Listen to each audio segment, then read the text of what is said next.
He was born to be Tsar, but he never learned how to sit still. While other rulers governed from thrones, Peter the Great governed from workshops, shipyards, and muddy fields. He believed a ruler must first become useful, educated, disciplined, and hardened by work. This is not the story of his power.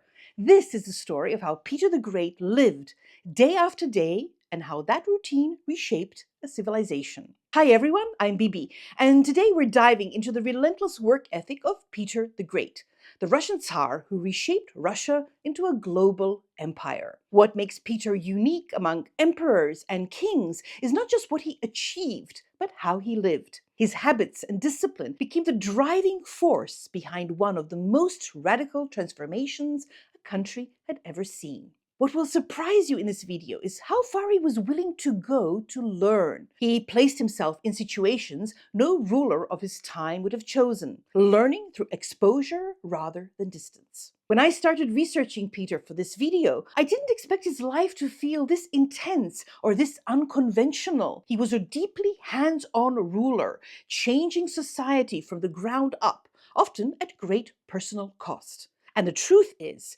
Peter didn't build that empire from a throne. He built it through movement, pressure, and work. Peter Alexeyevich Romanov never belonged to stillness. Peter was born in 1672 into a court divided by intrigue. His father, Tsar Alexis, died when Peter was 4. What followed was not education, but exposure to violence, fear, and instability.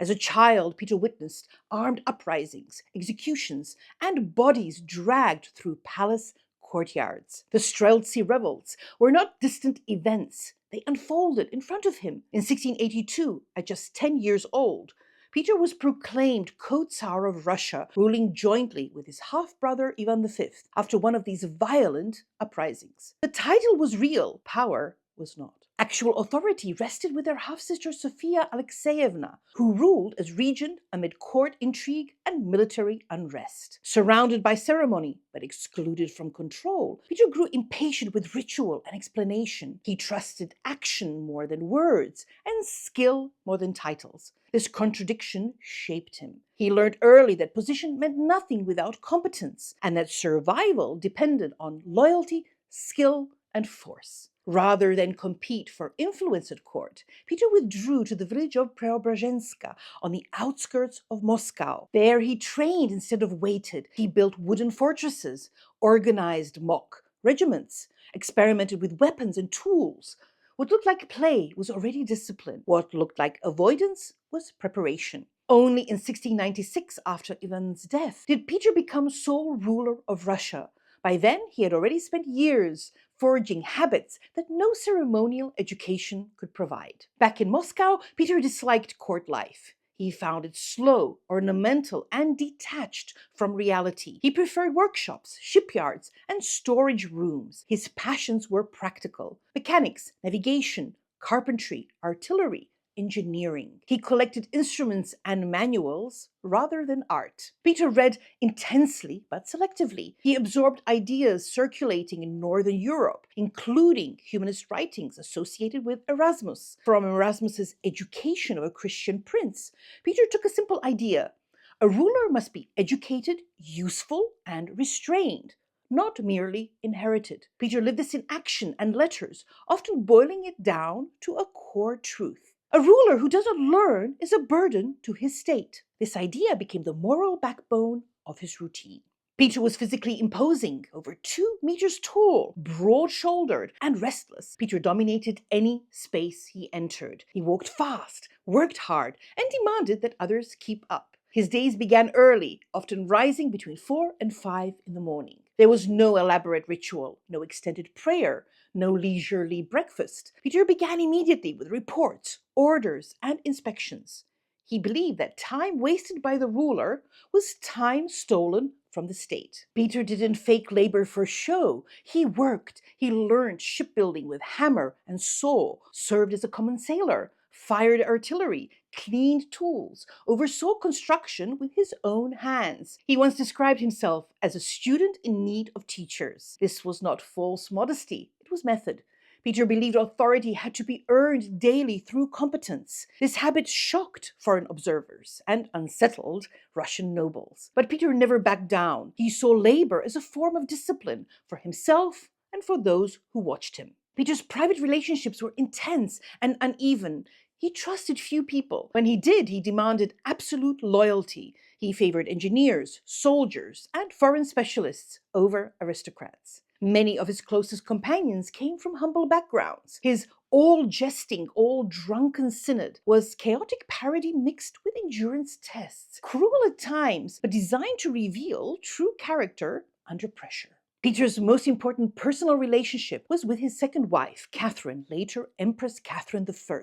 She came from humble origins and had no formal education. What she possessed instead was resilience. Catherine could calm Peter during emotional storms. She endured his long absences, his health crisis, and his volatile temperament. Contemporaries noted that Peter trusted her deeply. He reportedly said that he knew no one more faithful. In Catherine, Peter valued endurance, practicality, and emotional steadiness, the same qualities he valued in himself. Their daughter Elizabeth became later one of Russia's most popular monarchs. In 1697, Peter left Russia on what became known as the Grand Embassy. He traveled not as a king, but as a learner. Disguised under a common name, Sergeant Pyotr Mikhailov, he traveled through the Dutch Republic, England, and German states. He avoided courts. He sought shipyards, factories, hospitals, and workshops. He worked shoulder to shoulder with craftsmen, asked direct questions, observed systems carefully. Peter was not embarrassed to admit ignorance.